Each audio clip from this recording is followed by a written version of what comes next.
You're essentially, you're getting to a point where you're grooming yourself to not have independent thoughts, and it's almost like a self brainwash over time.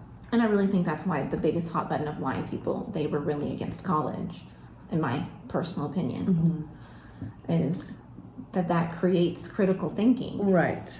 And they don't want you to critically think. I mean, that's not me assuming, that's from the talk of saying you cannot independently think. And it breaks that codependent cycle too. Right. That you're no longer relying on us, you are beginning to think for yourself. Right. So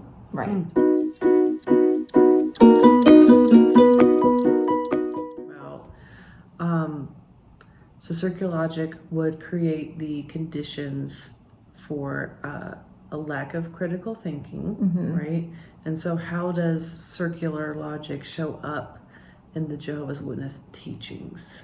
Well, I think, so we were already discussing this, and it kind of goes to, I think includes what people call like loaded language, their own language, first off. So they've created, they call it the truth. Okay. You're in the truth. They create the, if someone has left the truth, they call it the truth. It's just the truth. They call it brothers and sisters. So they, first off, I think, or I feel that they keep it, they get you used to saying certain language. Which is conditioning your that's also conditioning how you think critically. Like they're replacing like everyday language with their language. Yes. And that's distorting your sense of self and sense of reality. Yes. And so then they also will say, they'll bring up things if you do have someone that is questioning things, because I directly heard from the platform myself, they're like, if you should prove it to yourself. Okay. Right. But there's the little like asterisk or caveat to that. You can prove it to yourself. However, you can only use our literature. You can't go outside of our literature. And that's the only thing acceptable. So that's very hard, I think, for a lot of people to, it keeps you in this loop. Right. Just, I think like a lot of on the internet or different social media, you get in this algorithm. They keep feeding you. They keep feeding you or looping you the same information. Right. And you can't get yourself out of that hamster wheel. Right. I was just thinking the same thing. It's a hamster wheel or you have like a point of questioning and they say, encourage, it's they're preempting and they're also conditioning that response of the natural response of questioning anything. Right. Just questioning, what you're told is truth. And then they're saying, okay, well, if you are questioning, then reference what we have produced already for you. And that alludes to information control that we talked about in the last video. And then they'll say, okay, if they don't, they're like, we don't keep anyone from leaving. People have the freedom of choice to leave. But where would you go? Because all the other religions have false teachings. So where would you go? Why would you leave? Your life, if you leave, is going to be bad. So they program that thought into you. Right. That's a programmed thought. Right. And that question suggests there is nowhere to go. Right. That's what they make you think. They think, okay, you are here, you're a part of the witness organization. What other religion are you going to choose? And I remember thinking that myself. I'm like, well, I'm not going anywhere else. I see all the other false teachings. Right. So that played right into that narrative. Right. But then they forget or they don't bring up, you don't have to go anywhere else. Meaning you don't have to choose another religion. You could just leave. Right. Yeah. So part of their thought control is that you have the truth. All the other religions and teachings are false, but they leave out the option to believe nothing or to just explore. The assumption is that you are going to believe in a higher power or be a part of a religious organization. Right. So they leave out the complete and total freedom of just making the decision to leave and seeing where it goes. Right. Yeah. And then they start pitting everyone, us versus them. So we have the truth. We show that in a number of different ways by adjusting or being up to date on new light, adjusting the doctrine as they see, or as they, however that happens, they adjust the doctrine as they feel that things are, they get new light or new information or however that goes. So the truth evolves with decisions that are made in terms of, and I'm not quite sure how they make those decisions. It seems like a very closed door. It is a very closed door kind of policy there. From what I can understand. And they keep, so this new light versus old light, they they do that with us versus them. So you have apostates that I would be considered an apostate because I have left the religion and from their standpoint would be speaking out against it. So whatever I'm saying is lies. They're all lies. There's no truth behind what I'm saying or what anyone else would be saying. News outlets, if it's negative information against the witnesses, that's false lies. That's all false information.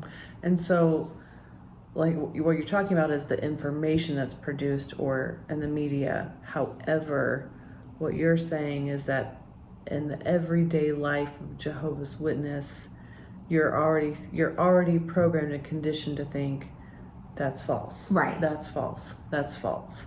So you're basically on the offensive as a Jehovah's Witness when there's conflicting information about their teachings. Right.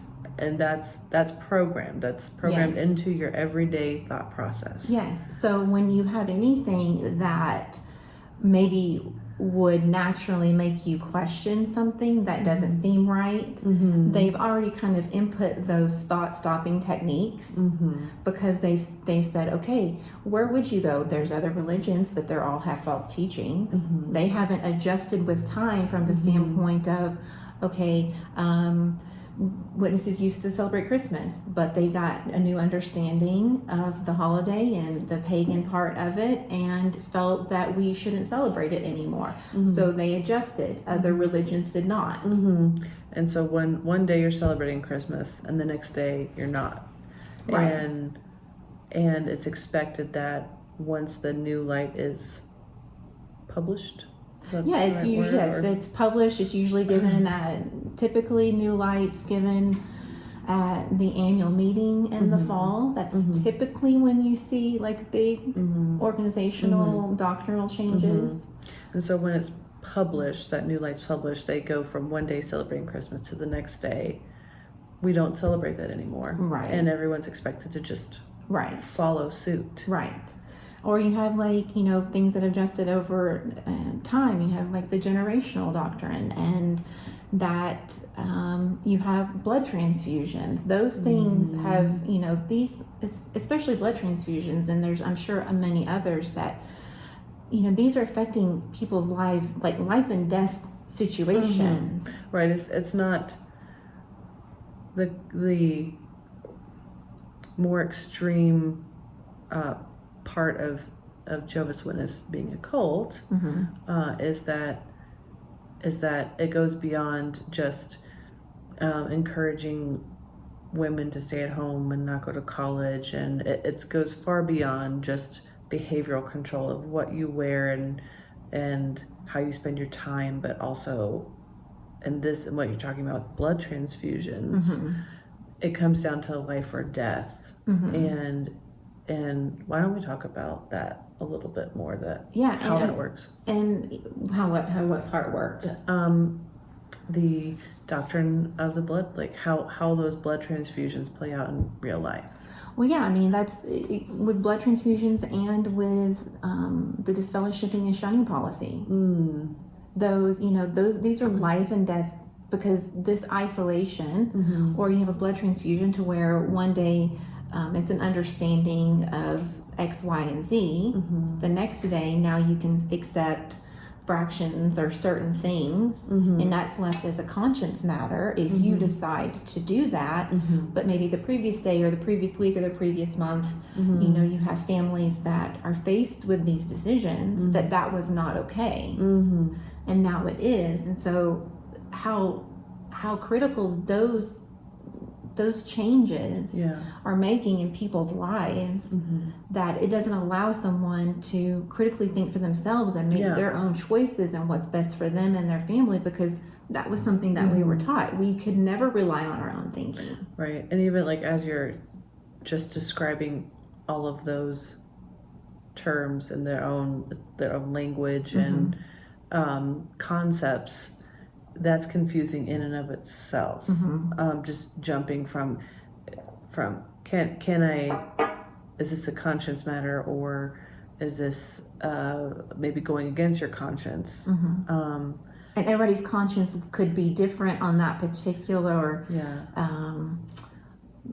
policy or doctrine. And so then if someone chooses something different than what you would choose, then there's definitely going to be judgment attached to that. Well, it's like it's like you're setting up your followers to seek guidance from the elders to make those decisions. Well, yeah, because it's called a hospital liaison committee. Okay. So they have a group of brothers that are assigned. They'll come to the hospital. So if you're faced with this decision, they're there helping you make this decision. So what I hear is clear codependence. Yes. Yes. And I don't think I ever realized, that is something I did not realize until well after leaving, the amount of codependent that I feel that they really try to instill in people. Yeah. Okay. So in terms of having left and gaining your freedom, how have you developed the sense of trusting yourself, or how do you get into that space? I think it's different with every kind of situation that kind of comes up. Yeah. I think that sometimes it's listening to your gut. Yeah. If it's information you're being given, like before I've said, I do research and from multiple different sources. Yeah. And a lot of it's gut checking.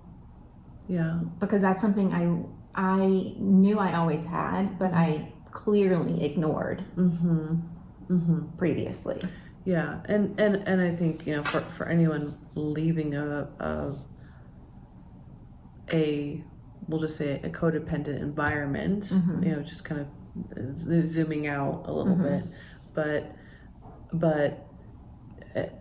learning how to trust yourself and trust others and work in partnership can be a very difficult thing to learn how to move forward without isolating yourself. Is what I'm getting at. There's a balance between isolating and essentially shunning and developing a good sense of community and reliance on people that you can really trust. So I think what we're getting at is the conflict that the Jehovah's Witness organization would encourages is this lack of trust in yourself and your abilities to think. Yes. To make decisions. Yep. Yeah. And I know I brought this up, and it could have been thought control or information control. when they were talking about independent thinking. Mm-hmm. Yes. And that was a huge red flag. And like I said in the previous video, that it was something I just dismissed. I didn't do anything with it. Mm-hmm. I didn't do anything with the red flag, with me sitting there at the assembly thinking, why can I not think for myself? I don't understand. Like it doesn't, it never connected. It never clicked. It never felt right. Yeah. It was just one of those things that just really, That must create anxiety within. Yeah, because you don't know, you start going, okay, well, what is independent thinking? Like, am I doing it? You start questioning yourself and your thinking habits and your thinking, what your thinking process is. Right. And it's where you're essentially, you're getting to a point where you're grooming yourself to not have independent thoughts, and it's almost like a self brainwash over time. And I really think that's why the biggest hot button of why people, they were really against college, in my personal opinion, is that creates critical thinking. Right. And they don't want you to critically think. I mean, that's not me assuming, that's from the talk of saying you cannot independently think. And it breaks that codependent cycle too. Right. That you're no longer relying on us, you are beginning to think for yourself. Right. So So like I said, it keeps you in this vicious circle. Yeah. Okay, so I'm not thinking for myself. Okay, maybe I am questioning a little bit. Well, I'll just go research it and the Watchtowers and all the Awakes and other publications and reference the Bible and okay, well, it A plus B, C, and so it seems to add up and because it keeps you in that little loop, and then on top of that, you have the expectations of this huge investment of time to keep up with that, just the expectations of witnessing, being a witness. So you have that, and so when this independent thinking is encouraged, or the research or proving to yourself, I'm just thinking, who has time to actually follow through and research when so much of your time is spent giving it to the church? Right. And that is what, like, is mentally exhausting. Well, that's what you're told. If your free time should be used in studying. So aside from going to the 5 meetings a week that you would go to, plus going out in service, I mean, really, most people are going out in service a minimum of 10 hours a week. Yeah. Or a month. Or at least that's kind of how it was when I was in. It's kind of like a understanding that's really a small, the goal that you should set at least 10 hours. You should go at least a couple hours every weekend. And then your other free time, you should go study for the meetings. And then do other critical studying of the literature. Right. So it's keeping you on the hamster wheel, behaviorally and then cognitively in your mind. So you're preoccupied with keeping up with all these expectations. And then what I hear from more the mental health side is that there is a distorted sense of self in that going back to just the nuts and bolts of time management. Who has time to develop themselves or really understand who they are as an individual when their identity is essentially this kind of neutral, confused state where you're in that circular logic. Like you're just in this no man's land and not in this place of self-development and self-reflection, and so just that identity isn't there. No, you don't have really an identity. Your identity is being a witness. and you express that in every form and fashion daily. By what you're reading, by what you're watching, by how you speak to people, by how you're dressing. Right. So they very much want you, and they say we want you to be different. We need you to look different. You do not need to look like the world. You need to look like us. And by having this prescribed identity, it's almost like it's a uniform, like it's just handed to you. This is the uniform. This is what a good Jehovah's Witness looks like. Yes. And that's the template. Yes. Yeah. Are you in or out? Right. There's no straddling the fence, and that is a common phrase that they use. Okay. You cannot straddle the fence. Meaning that you 1 foot in, 1 foot out. You can't be a PMO. You can't be a PMO. Even though there's a lot of PMOs. You have to look, dress, and speak the part. Or then people would very quickly, if you're not doing even one of those things, you very quickly start standing out. And they can sense it. And so then the whole congregation will start sensing it, and then they will naturally start distancing themselves from you. Right. So that is, even though they, say that we should encourage our inactive ones, we should, when we see them at the Kingdom Hall, be careful not to make them feel bad if they haven't been there for a while. But that's that side of it. That's the loving side to cover that piece. Okay. But then they've ingrained so long in you of, well, if they're not doing the things that we are saying that creates a good witness, or to be a good Jehovah's Witness, then the natural isolation, shunning, distancing starts happening without people even thinking about that they're doing it, I think. So this is another area of thought control.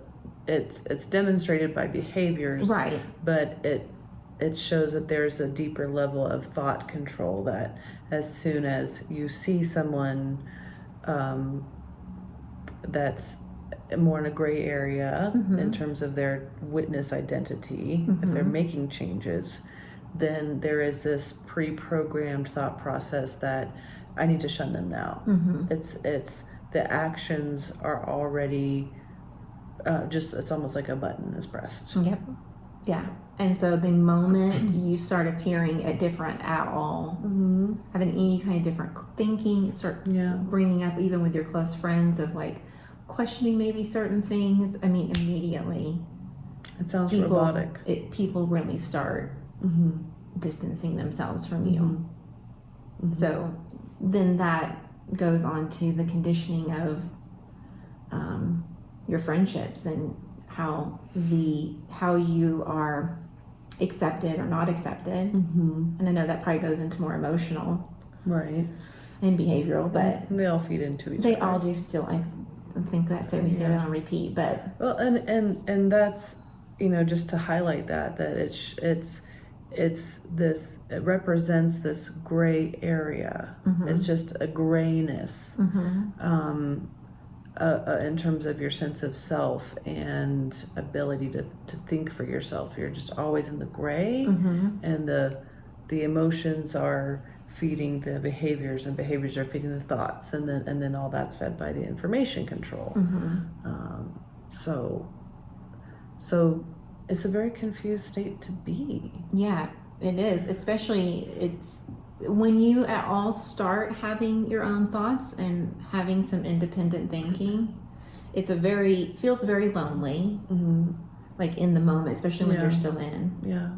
And because, like I was saying, the moment you show your cards, so to speak, that conditioned behavior starts kicking in with other people. They start distancing you. Right. And so, you know, it's just this, that's then keeps you back in, because you're like, oh, Yeah. either keeps you in or then pushes you out. I Yeah. mean, one of the two things are going to start happening. But Right, it'll be pretty clear and pretty fast. Yeah. Once So- you have to stay. you do, you feel like you have to stay, even if you're having these questioning thoughts, these feeling slightly disconnected, feeling like things don't seem to be adding up, or you're not having the connection that you feel you should be having. And you start questioning, and then you prove to yourself, okay, maybe things aren't really adding up. But then the loss, and by leaving, if you decide, okay, I want to leave, you're losing so many things. You're losing not just your friends, not just your family, you're losing potential employment.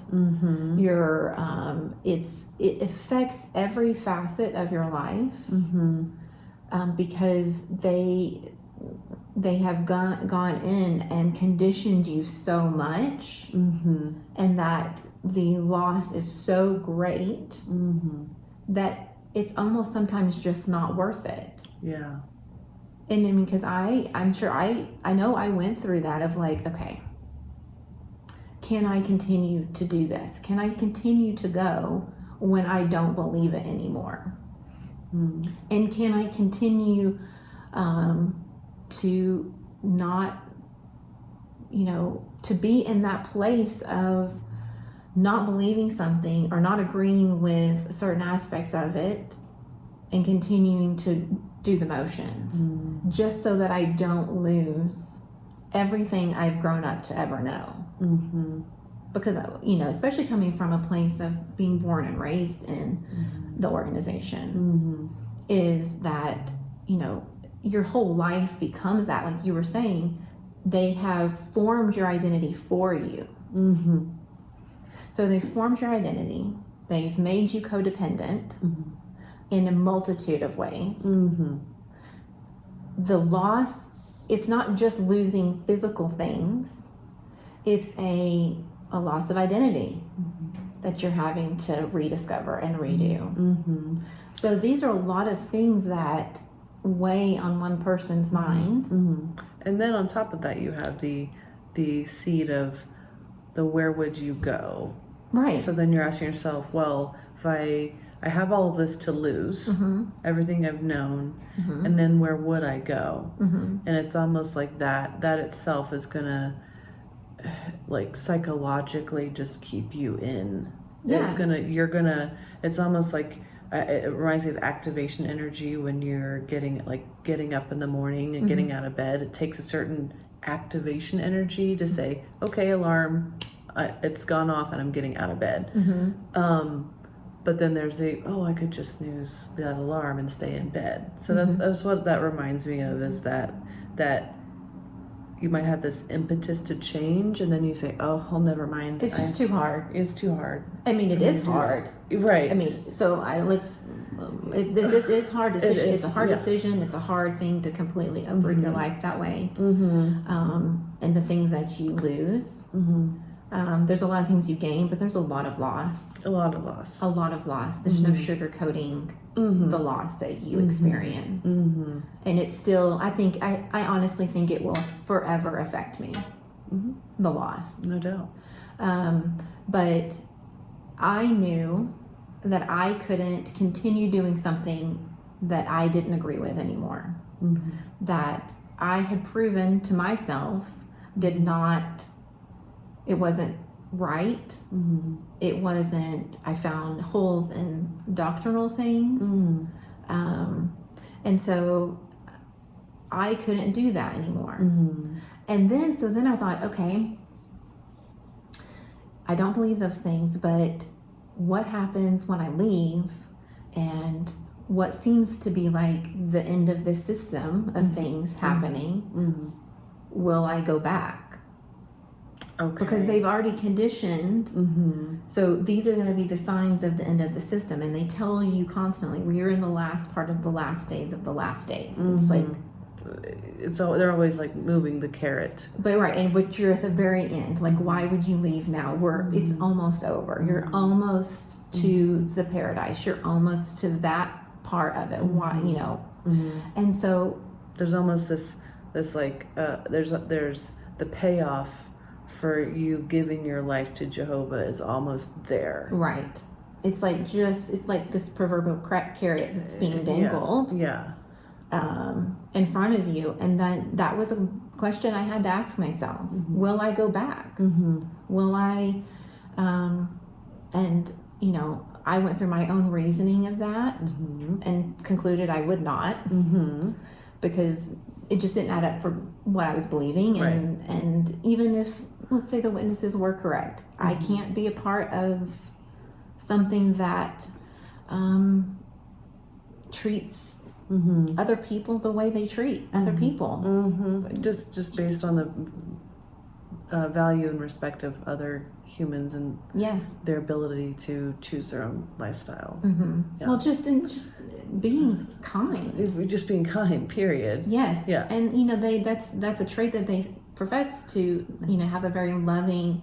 That's, you know, the trait of having the truth is to being a loving organization. And there are things, yes, of course, they have that are very loving, but there are things that are not loving at all.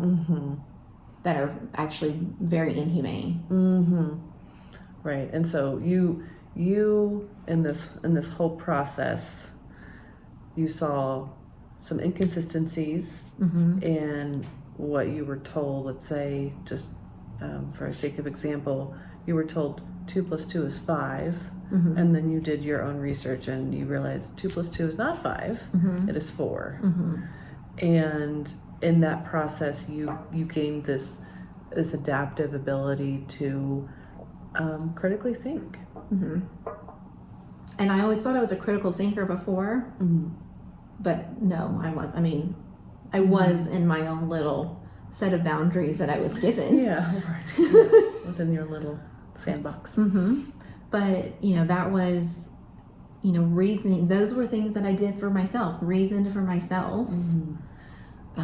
Not with any expectation of anything after, just what do I want? What do I feel is the right thing? And because that is something that they teach you, you can't rely on your own understanding. And that's just hearing that is very, to me, it's kind of this interesting dichotomy that you're in a religious organization where you would think that there's a spiritual component, but yet what you're talking about, what you had to do to confront all this confusion was to do some soul searching. You did your information searching, but then you did soul searching on top of that. And that almost sounds like there was that was potentially a more spiritual endeavor. But they create spirituality and being a part of the religion as one and the same. One and the same. Right. Right. If you're not doing the things that they're needing you to, or asking of you to do, then you're not spiritual. Yeah. Your spiritual practices.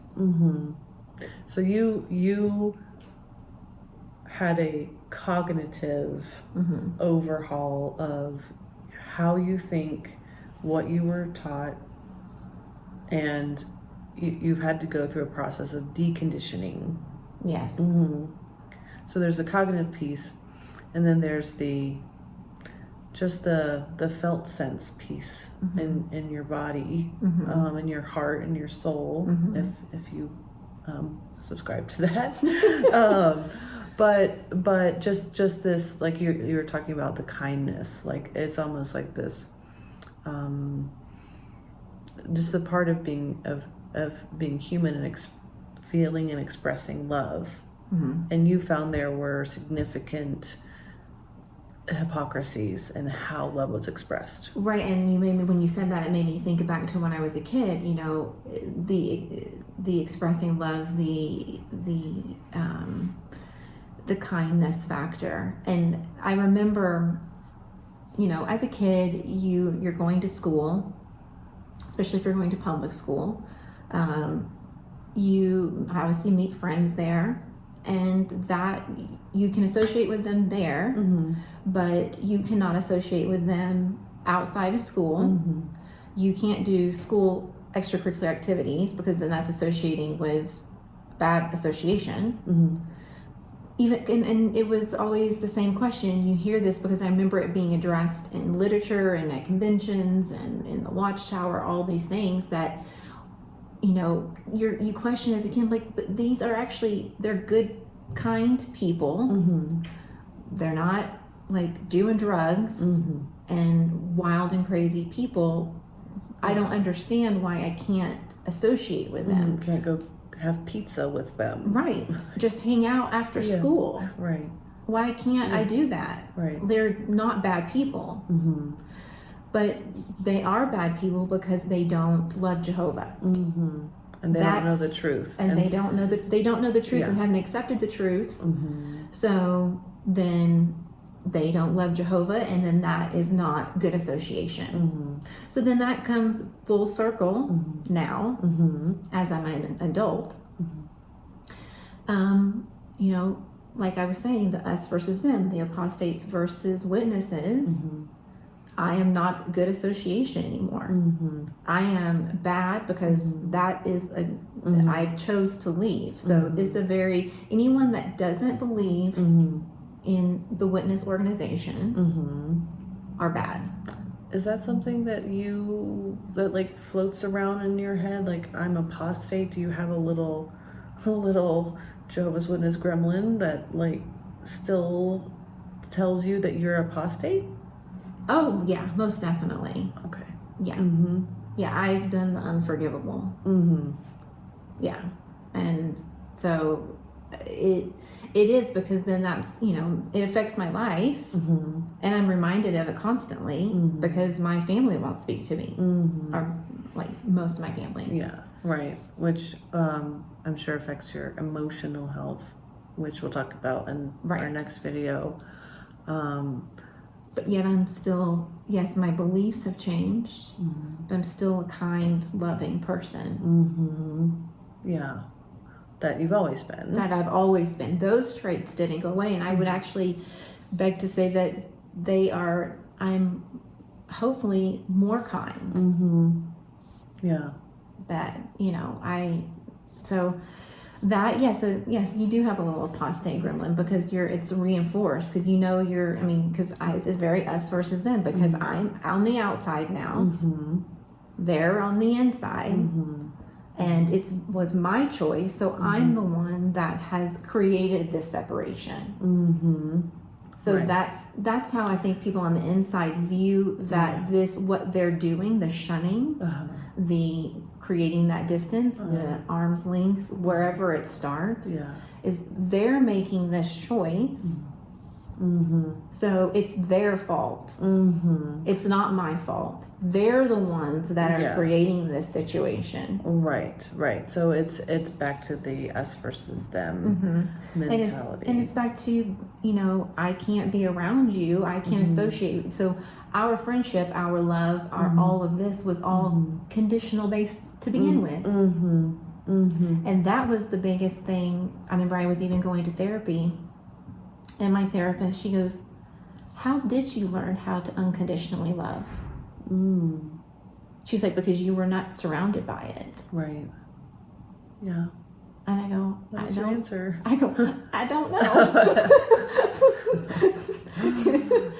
It just... And I think that's what I was getting at earlier, is that we have an innate ability, just as mammals, to bond with our young and have that feeling of pure acceptance and unconditional love. So it's biological too. Right. But yeah, that's an interesting question she asked you. Yeah, I thought that was a very interesting question. Yeah. I go, maybe I learned by what not to do and doing the opposite. Right. You kind of reframed it. Right. Because what I was taught is it's a very conditional based. And it's that having that control of it's almost like a thought prison that keeps you from being a fully loving human, and you can't grow into more love and acceptance, or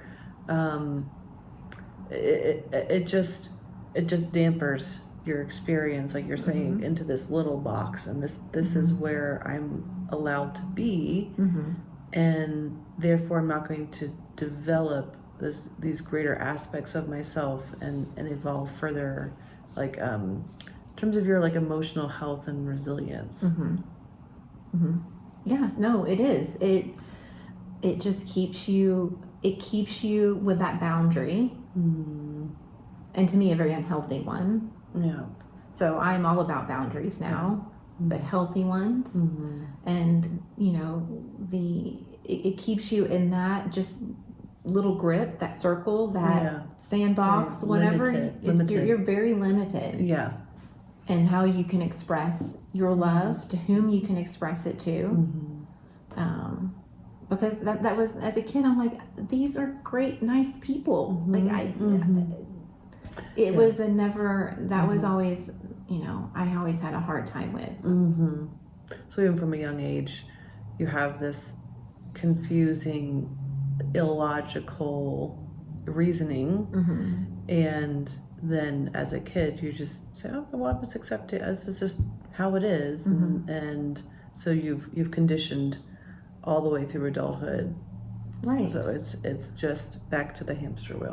Right. You're conditioned. Who you can speak with, who you can associate with, what you can watch, what you can read. They've conditioned you on all of those things. That it keeps you in that circle, and that circle of thought. It keeps you in that hamster wheel. I feel like I'm on a hamster wheel right now. I know. I keep repeating myself with different things, but it's just, that's how it is. It's a lot of repeating. Yes, the grooming is like linguistic grooming. Just coming back to this phrase or this language. This is what was the one you used? Hate the sin, not the sinner. Hate the sin, not the sinner. Just going back to that. Right, it is. And that's how they showed that they're not hateful. So we don't hate the person, we just hate the sin that they're committing. And I question, how can you not, and this goes back to behavioral, but how can you not, how do you distinguish between the two? How do you not treat that person differently? Right. Because of their behavior. Right. And so there's always a rationalization, either through the information or through guidance from an elder or through your own preconditioned like thought process. It's already been there. So it's like you just put yourself on the hamster wheel after a while, and that's where you're in. When will you get off? Right. Yeah. And when will you get off? Yeah.